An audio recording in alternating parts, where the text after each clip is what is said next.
আসসালামু আলাইকুম। কেমন আছেন সবাই? আশা করি সবাই ভালো আছেন। আজকে আমাদের ভিডিওর টপিকটি হচ্ছে শর্টকাট কি। বিভিন্ন প্রতিযোগিতামূলক পরীক্ষায় কম্পিউটার এবং আইসিটি অংশ থেকে আসা কিছু শর্টকাট কি এখানে সংক্ষেপে তুলে ধরা হলো। এগুলো আমি একসাথে করে উপস্থাপন করার চেষ্টা করেছি। লাইন ব্রেক তৈরি করার জন্য যে শর্টকাট কিটি রয়েছে সেটা হচ্ছে shift plus enter. Shift plus enter কি প্রেস করলেই লাইন ব্রেক তৈরি করা যাবে। দেন স্পেলিং মিস্টেক, কোনো একটি ডক ফাইলের যদি স্পেলিং মিস্টেক আমরা চেক করতে চাই তাহলে F7 ফাংশন কিটা প্রেস করলে স্পেলিং মিস্টেকগুলো এখানে চেক করা হয়ে যাবে। স্পেলিং মিস্টেক অথবা গ্রামাটিক্যাল মিস্টেকের জন্যও এই F7 ফাংশন কিটা প্রেস করতে হয়। To replace a data with another in excel এর যে সফটওয়্যারটি রয়েছে সেখানে যদি আমি একটা ডাটাকে অন্য একটি ডাটা দিয়ে রিপ্লেস করতে চাই তাহলে যে শর্টকাট কিটি রয়েছে তা হলো কন্ট্রোল প্লাস এইচ আমি প্রেস করলেই একটা ডাটাকে অন্য একটি ডাটা দিয়ে রিপ্লেস করা যাবে এক্সেল এর জন্য। To move to the beginning of A page, একটি পেজ যখন কম্পোজ করা হলো তার ফার্স্টে চলে আসার জন্য হোম কি প্রেস করতে হবে। হোম কি প্রেস করলেই একটি পেজ এর একদম বিগিনিংয়েই চলে যাওয়া যাবে। কার্সরটি একটি পেজের একদম বিগিনিংয়ে চলে যাবে। নিউ ডকুমেন্ট ওপেন করার জন্য Ctrl+N প্রেস করতে হবে। Ctrl+N প্রেস করলেই একটি নিউ ডকুমেন্ট ওপেন হয়ে যাবে।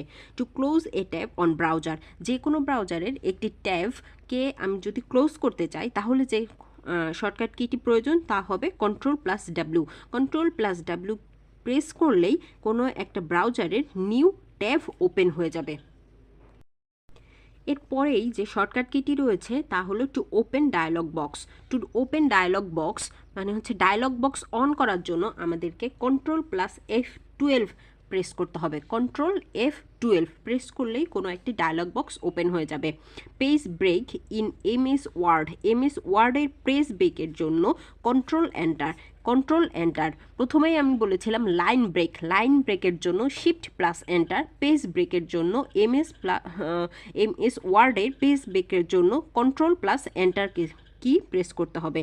Find and replace a data in MS Excel এ কোনো ডাটাকে ফাইন্ড অ্যান্ড রিপ্লেস করার জন্য Ctrl+F প্রেস করতে হবে। Ctrl+F প্রেস করলেই কোনো একটি ডাটা ফাইন্ড করা যাবে এবং সেটাকে রিপ্লেস করা যাবে। For centre alignment of text, কোনো টেক্সটকে যদি আমি সেন্ট্রালে অ্যালাইনমেন্ট করতে চাই, কোনো একটা পেজের সেন্ট্রালে অ্যালাইনমেন্ট করতে চাই তাহলে প্রেস করতে হবে Ctrl+E প্রেস করলেই কোনো একটা পেজের ডাটাগুলো সেন্ট্রালি অ্যালাইনমেন্ট হয়ে যাবে।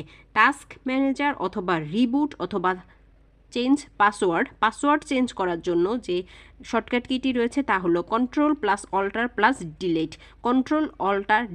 তিনটি যদি পর্যায়ক্রমে প্রেস করা যায় Ctrl+Alt+Delete একসাথে প্রেস করলেই টাস্ক ম্যানেজার অথবা রিবুটের কাজ হবে অথবা পাসওয়ার্ড চেঞ্জের কাজটি করা যাবে। সেভ অ্যাজ ইন এমএস ওয়ার্ডে কোনো একটা ডকুমেন্টকে যদি আমি সেভ করতে চাই তাহলে F12 কি প্রেস করতে হবে। F12 কি প্রেস করলে কোনো একটা ডকুমেন্ট সেভ করা হয়ে যাবে এমএস ওয়ার্ডে।